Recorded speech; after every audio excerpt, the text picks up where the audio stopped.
मेरे प्यारे साथियों, मित्रों और दोस्तों, सादर नमस्कार। मैं मिस्टर शांतिलाल डंसेना, बड़े डूमरपाली, खरसिया, जिला रायगढ़, छत्तीसगढ़, भारत से हूँ। मित्रों, सब अपने लिए तो सब जीते हैं, लेकिन ईश्वर के लिए कौन जीता है?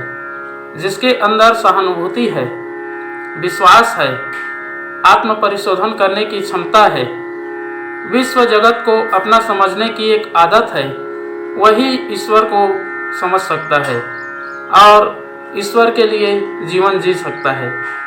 मित्रों, भगवान का दिया हुआ चीज, भगवान का दिया हुआ संसार हम उन्हीं को कैसे समर्पित कर सकते हैं?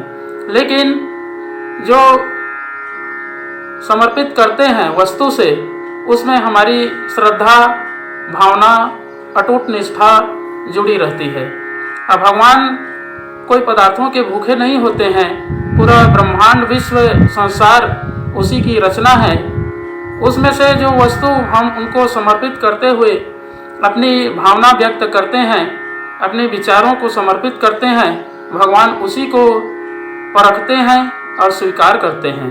क्योंकि भगवान ने हमें बहुत अत्यंत अक्षुण्ण रूप से सद्बुद्धि दी है, सद्ज्ञान दी है और सत्मार्ग में चलने के लिए रास्ता दिए हैं।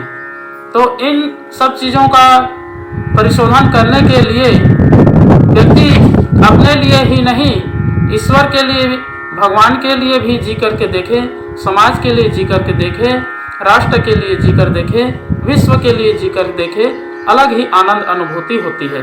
मित्रों, हम लोग जब ईश्वर को सही अर्थों में या सही रूपों में समझते हैं, जानते हैं, तब उसका बोध होता है।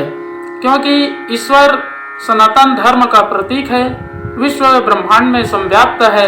अगर उसको हम नहीं समझेंगे, नहीं जानेंगे, नहीं परखेंगे, तो जीवन जो है अपने लिए कठोर से कठोर और निष्ठुर से निष्ठुर व्यतीत और प्रतीत होता है।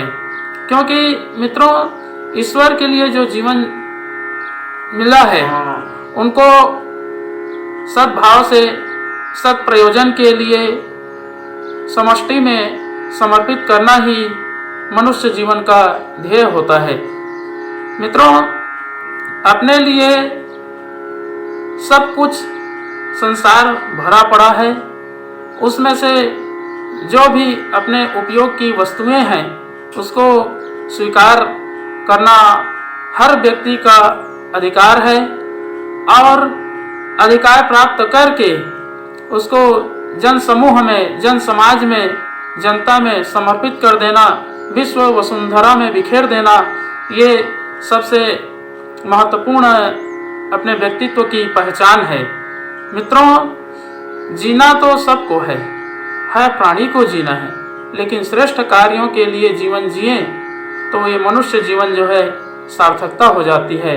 और इस मनुष्य जीवन को सार्थक बनाने के लिए सिर्फ एक ही आधार है, एक ही माध्यम है, एक ही सहारा है, वो है गायत्री महामंत्र। गायत्री महामंत्र सूर्यदेव, सविता देवता के शक्ति का स्रोत है। भगवान सूर्य का ध्यान करके गायत्री महामंत्र का जाप करते हैं, उच्चारण करते हैं या लेखन करते हैं, तो जो भगवान सूर्य की प्रकाश किरणें हैं वो हमारे शरीर के रोम रोम कण कण में प्रवेश करती है और हमें अंदर ग्रह से प्रस्फुटित करके उज्जवल दिशा की ओर चलने के लिए प्रेरित करती है। तो आइए मित्रों, एक बार गायत्री महामंत्र और एक बार महामृत्युंजय मंत्र का उच्चारण मेरे साथ साथ में करने का अगाध प्रयास करेंगे, जिससे कि पूरे विश्व को एक नई दिशा मिल सके। ओम भूर्भुवः स्वः तत्सवितुर्वरेण्यं भर्गो देवस्य धीमहि धियो यो नः प्रचोदयात्। उस प्राण स्वरूप, दुख नाशक, सुख स्वरूप, श्रेष्ठ है तेजस्वी पापनाशक देव स्वरूप परमात्मा को हम अपनी अंतरात्मा में धारण करें। वह परमात्मा हमारी बुद्धि को सत्मार्ग की ओर प्रेरित करे। ओम हौम जोम स ओम भूर्भुवः स्वः ओम त्र्यंबकं यजामहे सुगंधिं पुष्टिवर्धनम् उर्वारुकमिव बन्धनान् मृत्युर्मुक्षीयमामृतात्। ओम स्वः भुवः भुः ओम स जोम हौम ओम मृत्युंजय महादेव त्राहि मां शरणागतं जन्म मृत्यु जरा व्याधि पीड़ितं कर्म बंधनाय। ओम असंभवं संभव कर्तुमुद्यतं प्रचंड झंझावृत्तिरोध सक्षमं युगस्य निर्माण कृते समुद्यतं परम महाकालममुं नमाम्यहम्। ओम अस्तो मा सद्गमय तमसो मा ज्योतिर्गमय मृत्युर्मामृतं गमय।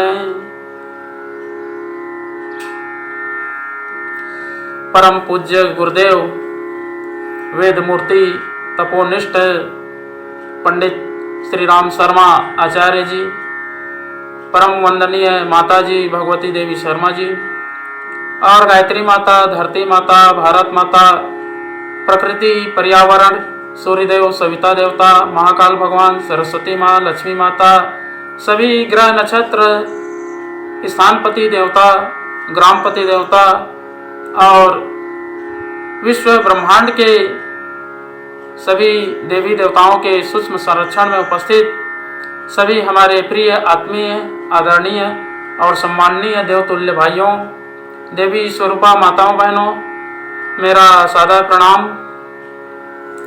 ऋषि चिंतन के सानिध्य में से आज का जो एक बहुत ही अनमोल विचार है, जो महत्वपूर्ण सुविचार है, आपके पास लेकर के प्रस्तुत करने का प्रयास कर रहा हूँ। आज का विचार है मित्रों, अपने लिए नहीं ईश्वर के लिए जिएं। बहुत ही अनमोल सुविचार है। सभी ईश्वर के पुत्र हैं और सब में परमात्मा का निवास है। यह मानते हुए यदि हम परस्पर एकता, निश्चलता, प्रेम और उदारता का व्यवहार करने लगें तो जीवन में अजस्र पवित्रता का अवतरण होने लगे, सर्वत्र सद्व्यवहार के दर्शन होने लगे और आज जो कटुता, संकीर्णता और कलह का वातावरण दिख पड़ता है उसका अंत होने में देर न लगे।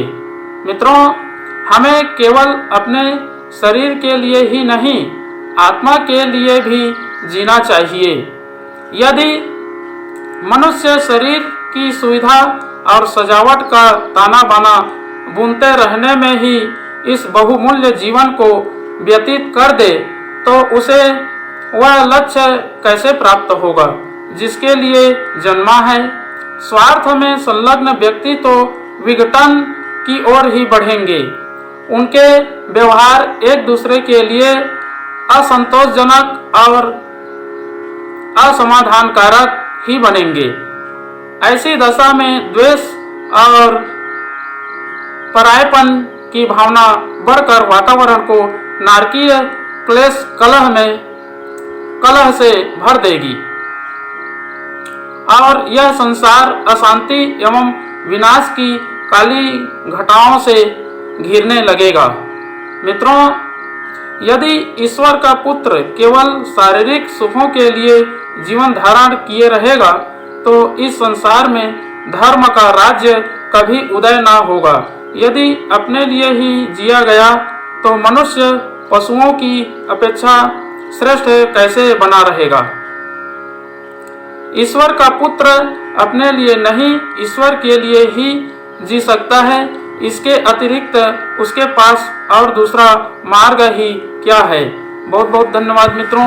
अगले बार नए विचारों के साथ में, नई भावना लेकर के, नए वीडियो लेकर के आपके पास फिर प्रस्तुत होंगे। सादर नमस्कार।